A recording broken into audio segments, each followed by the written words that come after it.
Assalamu alaikum wa rahmatullahi wa barakatuh. May the peace and blessings and the mercy of God be upon all of you. Welcome back to the next episode of the proof that Islam is the truth. And today we're going to be talking about the scientific miracles of the Quran, those statements in the Quran and the sayings of the Prophet Muhammad, the hadith of the Prophet sallallahu alaihi wasallam, may God's peace and blessings be upon him, that are truly remarkable, that beg the question, how could such information be in a book 1,400 years old? You see, scientific knowledge depends upon the gradual advancement of information. We can only know a certain thing in scientific terms when something has been studied and observed and examined. And of course, the ability to study and observe and examine something depends largely upon what is available to us in order to be able to do that. So, for example, how much can we know about the stars and cosmology if we don't have access to powerful telescopes and different ways of interpreting and gathering and then interpreting data from the universe around us? How, for example, can we know about the Earth's crust, the formation of the Earth, without sophisticated instruments able to measure it? How could we know, for example, about the details of human embryonic development without the sophisticated processes available to us today in order to be able to acquire that information?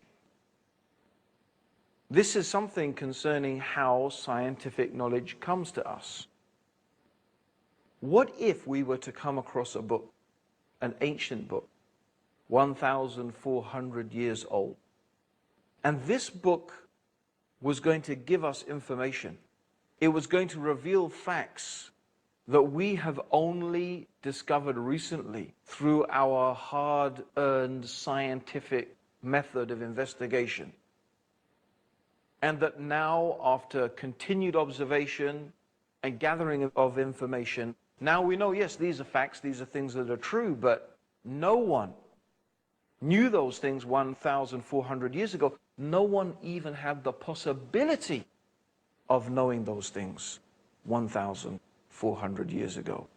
Then surely this begs the question, where could such information come from? Where could a book so ancient have received such knowledge that is so modern? This is the question we are going to be exploring in the next few episodes of the proof that Islam is the truth. And what we want to remember is that the Quran is a miracle for all times. It was not only a miracle for the Arabs living in Arabia 1,400 years old.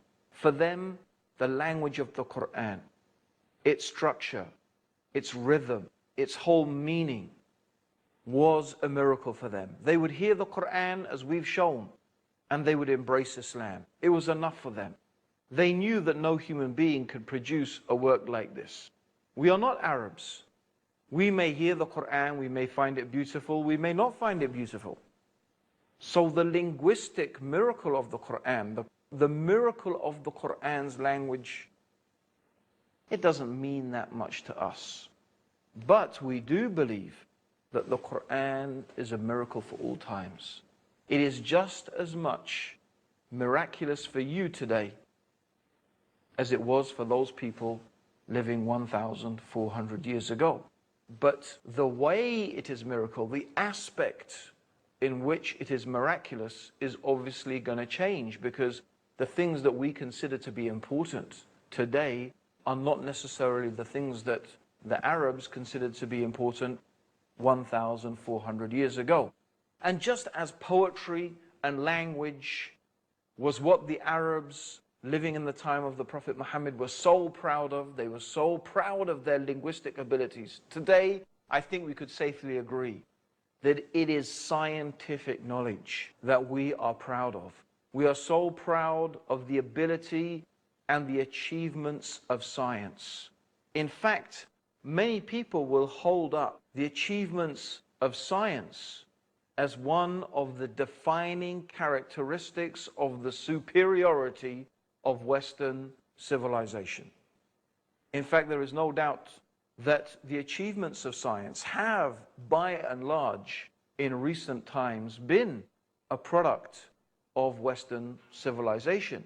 And there's no doubt for that reason that many people today are in awe of the West and the power and the ability of the West.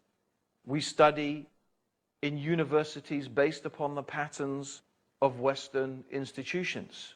English is the lingua franca, the international language that is spoken all over the world and in which many different studies are performed. And all this is really connected with science and the advancement in science and technology. So the Quran is a miracle to the scientist. The Quran is a miracle to the people of the 20th and the 21st century, just as it was a miracle to those people living in the desert 1,400 years ago. Now, what we plan to do over the next few episodes is to introduce to you some of the statements and explain some of the statements in the Quran that are of a scientific nature and that have proven to be in accordance with modern scientific knowledge. Now, before we go into it, I do want to mention a very important matter. And that matter is that the Quran is not a scientific textbook. The Quran is a book of guidance. In the Quran, Allah says, Alif Lam Mim, ذَلِكَ الْكِتَابُ لَا رَيْبَ فِيهِ هُدًى لِلْمُتَّقِينَ. Alif Lam Mim. This is the book without doubt. In it is guidance for the pious people. So the Quran is fundamentally, essentially, before anything else, it is a book of guidance. It is a book that teaches us who is Allah, who is the Creator, that there is only one God that is worthy of worship. It tells us also that Muhammad, may God's peace and blessings be upon him, is the messenger of God. It teaches us morals, what is right and what is wrong, how we should behave with each other, how we should behave with the world around us. It teaches us the stories of those pious people who have come before us so that their lives and their examples could be an encouragement for us so that we could further better ourselves. And the Quran also warns us of those people who have disobeyed God, who have sinned against God, who have transgressed the limits that God has laid down. And the Quran warns us and tells us about the fate of what has happened to those people. The Quran is a book of law. It teaches us the laws through which and by which we should govern ourselves according to the wisdom and the knowledge of the mighty, the wise, Allah subhanahu wa ta'ala. So, the Quran is not a book of science, but without doubt, we believe, we know that it is from Allah, the Creator of the heavens and the earth.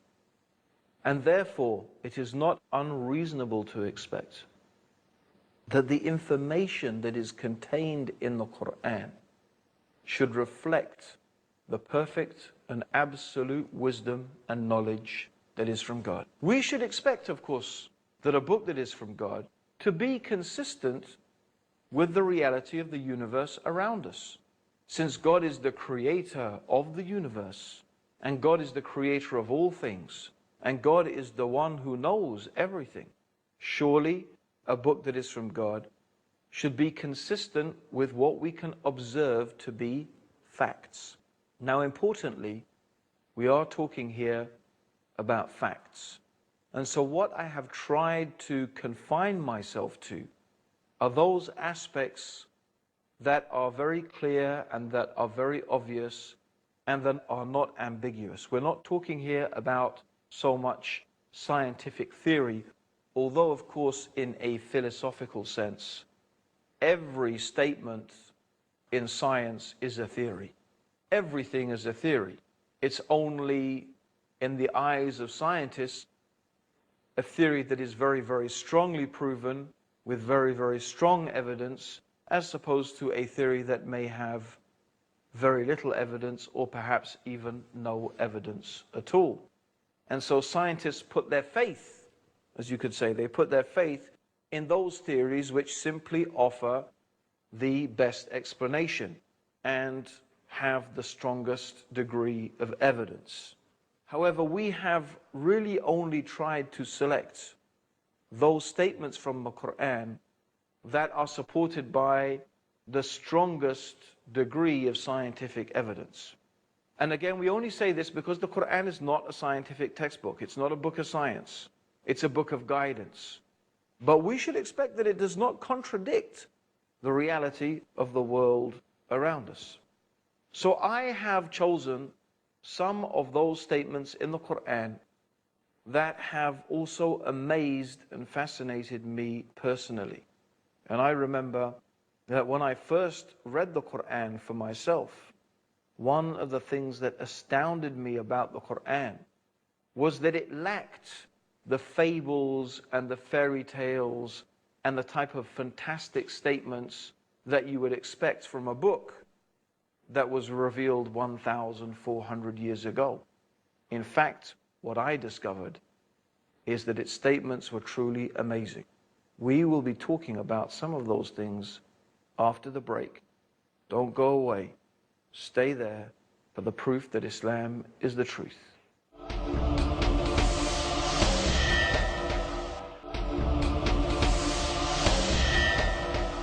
Welcome back to the proof that Islam is the truth. I'm Abdur Raheem Green, and I'm going to be talking today about some of the amazing statements in the Quran concerning the natural world.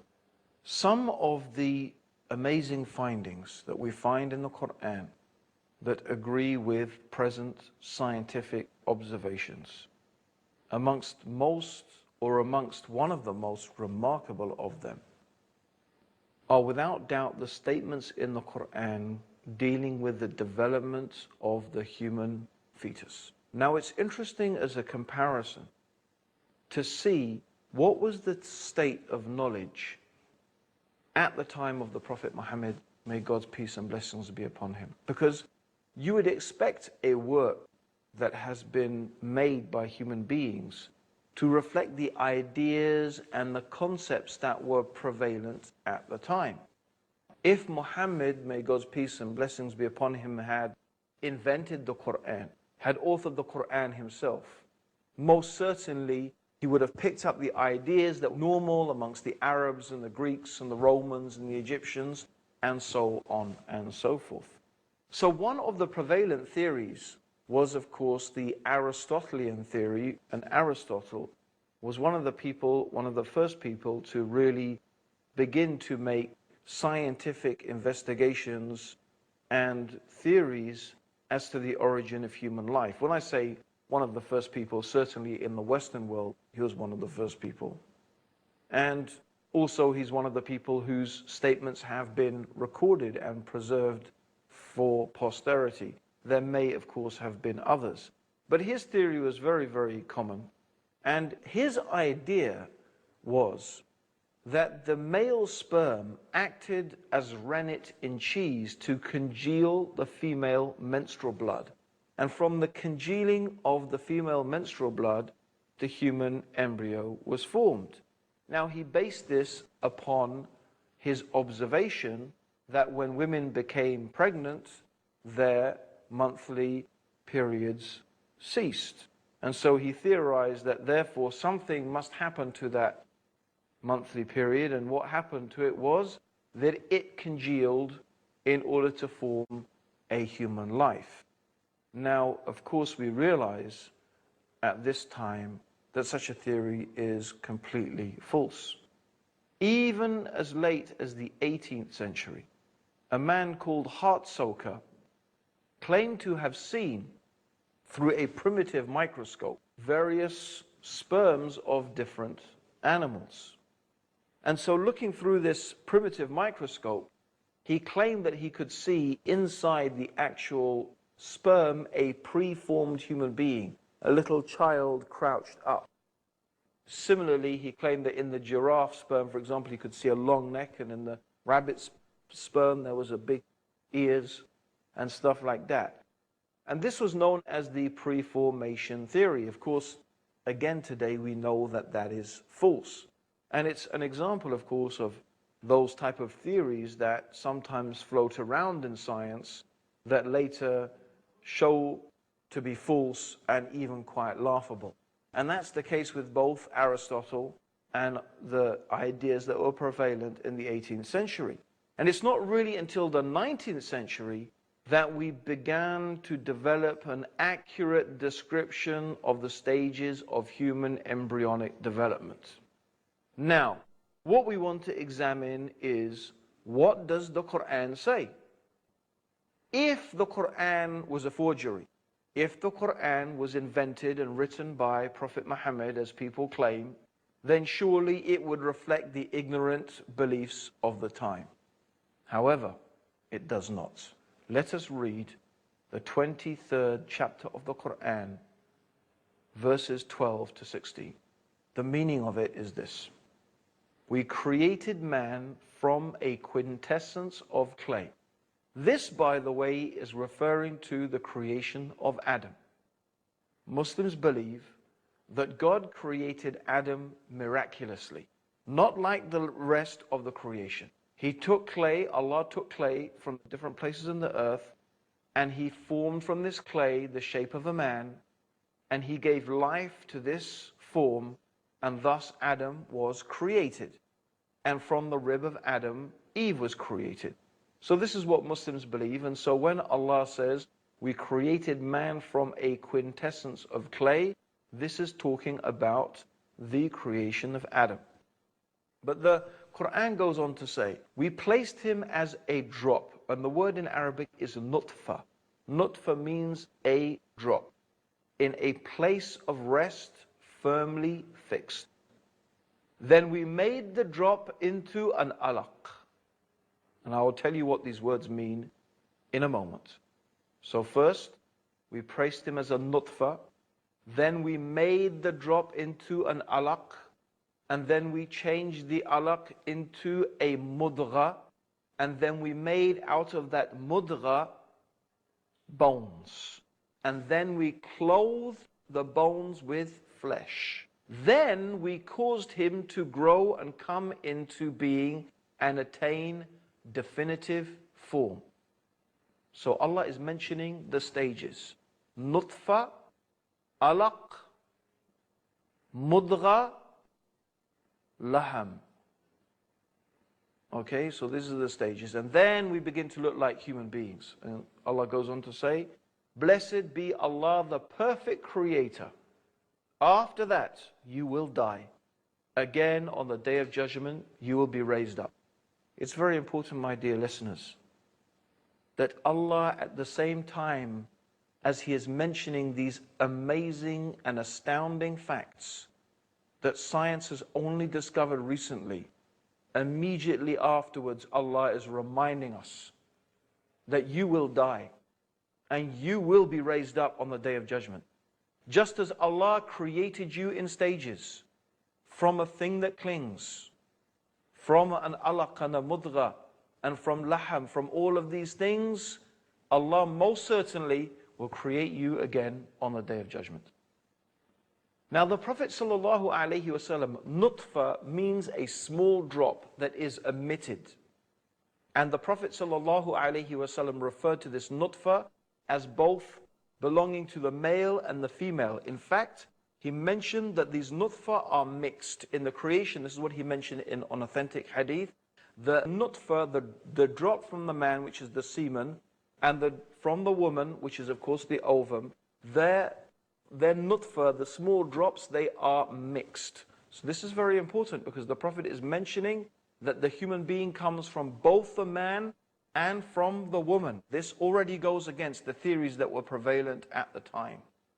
Secondly, the word alaq in Arabic, what does it mean? It has three meanings: a thing that clings, a blood clot, and a leech-like object. In fact, all of these things accurately describe the first stage of human embryonic development.